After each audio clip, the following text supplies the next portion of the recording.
Welcome back to Hannity and Colmes. I'm Kirsten Powers, sitting in for Alan Colmes tonight. The race for the White House appears to be tightening, with a brand new poll showing the two candidates in a statistical dead heat. Today's Gallup tracking poll has Barack Obama holding a 1-point lead over John McCain. The same poll had Obama up 9 points just 4 days ago. We continue now with the former Speaker of the House, Newt Gingrich. Let's just pick up on that on the poll. What do you attribute the tightening in the polls to? What's your general take on that? Look, I think a couple things. First of all, I think going to Germany and declaring yourself a citizen of the world is a pretty bad way to run for president. I think, second, that this statement he made yesterday about inflating your tires and having your car checked up. And first of all, we don't build cars the way they did 50 years ago. And the idea that the answer to America's energy policy is, inflate here, inflate now, avoid reality, probably strikes. We have a petition drive called "Drill Here, Drill Now, Pay Less" at American Solutions. But maybe MoveOn.org should put up, inflate here, inflate now, pretend it doesn't exist, because that segment yesterday looked like somebody who would be a terrific professor at the University of Chicago, but make no sense running for president.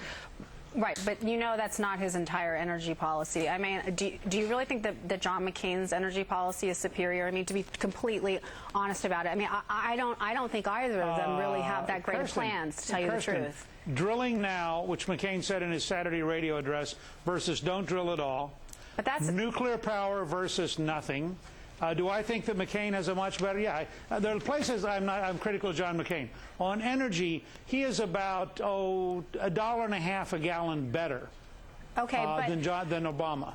Okay, but you have to at least admit drilling, offshore drilling, or whether you're drilling in Anwar, is not something that is tomorrow going to fix this problem. That's just not true. And that's essentially his. That's no, essentially I don't his admit plan. That at all.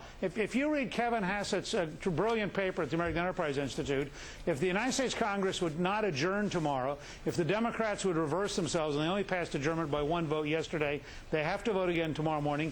Every viewer should call their congressman and say, vote no in adjournment. If they would pass an energy bill next week, my guess is, remember, prices have already come down $25 a barrel since we've been talking about drilling. Hey, I think that you can, in fact, bring down prices pretty fast. Mr. Speaker, I played this often on the radio today. You referred to it a number of times. I don't think we've got more reaction because a lot of my radio listeners and viewers of Hannity and Colmes have signed up to Drill Here, Drill Now, Pay Less. Here is Barack Obama's plan to lower gas prices, in his own words. Senator McCain, you let me and my kids down. From the very beginning, I told him this is a principled guy. So when you said you were going to help make driving affordable again, I believed you. Then your idea is to do offshore drilling, which I find out won't produce much oil for 10 years, and then barely save us any money anyway? Okay, that's not a solution, Mr. McCain. That's a gimmick. All right, that wasn't the cut. The cut was, and when he said, make sure your tires are inflated and your car has a tune-up. Those are the exact words. And that'll be the equivalent of all the drilling that's being proposed out there by those oil companies. Look, let me make 2 points. First of all, that ad is factually false. Every economist I know believes if you have an expectation of greater supply in the future, you lower prices almost immediately. And in fact, we have a study on that. If you go to AmericanSolutions.com, you can see the study by economists. Second, had Bill Clinton not vetoed our giving people permission to drill in Anwar about 10 years ago, you'd have that oil online today, and it would be, by the way, about 2 million barrels a day of oil. So the very Democrats who voted against drilling 10 years ago now tell you they're against drilling now because you couldn't get it for 10 years. Well, they're saying that, but first of all, I've interviewed the experts, and they're telling us we can get that outer continental shelf oil, 86 billion barrels within 2 years. They're saying Anwar, 5 to 6 years. And my question to Barack Obama when he says it's only going to be 2 or 3 cents at the pump and it's going to take 10 years, what does he suspect that the price of a barrel of oil and a gallon of gasoline is going to be 10 years from now? Yeah, but I can tell that you're a right-winger because your tires aren't fully inflated. Yeah.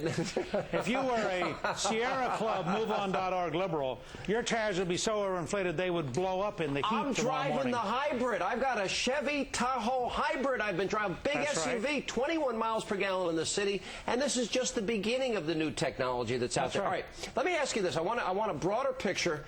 He's lost 9 points. Remember last weekend, all we heard is that Barack Obama has a Berlin bounce. He's up by 9 points. He's lost that lead. We have more evidence that he has become quite confident, arrogant. He didn't visit the troops. This statement about oil and gas. You know, what do you think is happening overall? He has had a disastrous couple of weeks here. And, you know, do you think John McCain is capitalizing the way he should, and can Barack Obama recover? I think John McCain has to be like Harry Truman, and he's doing a good job of it. Calm, steady, straightforward, who he really is. I mean, he's never going to compete in glitter and glamour and hype and charisma. He shouldn't try. He ought to just be an honest, straight graduate of the U.S. Naval Academy, and so far, it's working pretty darn well. Yeah, Mr. Speaker, we'll hope your tires are inflated in your car on the way home so you can save gas mileage. Take care. Thanks for being with us.